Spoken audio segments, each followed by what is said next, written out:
Bonjour à tous. Nous allons vous proposer, comme chaque début de trimestre, les principaux enseignements que l'on peut extraire de notre méthode Digital Top-Down.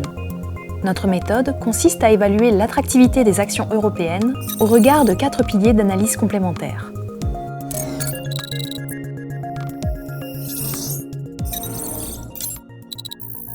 Le premier pilier porte sur le momentum économique de croissance en Europe. Ce dernier rebondit fortement depuis 3 mois en raison d'indicateurs de sentiment qui se redressent, après avoir atteint, pour certains d'entre eux, des planchers historiques.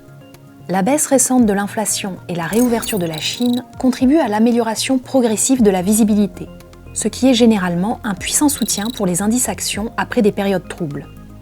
En parallèle, les économistes ont cessé depuis 2 mois de réviser à la baisse les perspectives économiques en Europe, une première depuis l'invasion de l'Ukraine.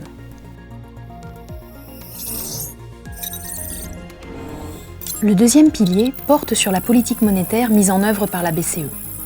Comme anticipé, la hausse des taux a été rapide et intense, même si le relèvement de 50 points de base observé en décembre des 2 côtés de l'Atlantique est le premier signal d'une inflexion moins restrictive.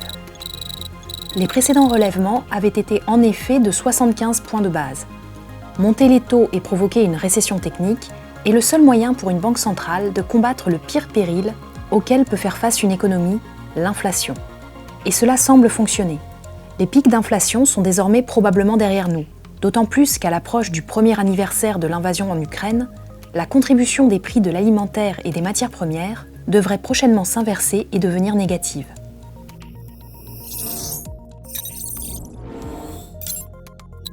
Le troisième pilier de notre analyse porte sur les valorisations du marché européen. La prime de risque du marché action européen s'établit à 5,7%. Un niveau généreux comparé à la moyenne historique de 5,0%, mais en deçà de ce que nous pouvions constater lors de notre dernier point fin septembre. La violente hausse des indices actions et des taux au 3e trimestre, ainsi que de légères révisions à la baisse des perspectives bénéficiaires par le consensus des analystes, expliquent la détente récente de la prime de risque.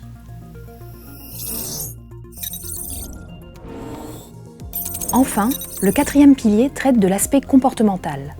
Les indices européens s'inscrivent à nouveau dans une tendance haussière, car ils évoluent depuis octobre au-dessus de leur moyenne mobile de 100 jours, et ce, pour la première fois depuis l'invasion en Ukraine. Par ailleurs, ils conservent une configuration chartiste haussière à long terme, tant que le support technique séculaire correspondant au sommet historique de 2000 et de 2007 et au plus bas de 2022 tient.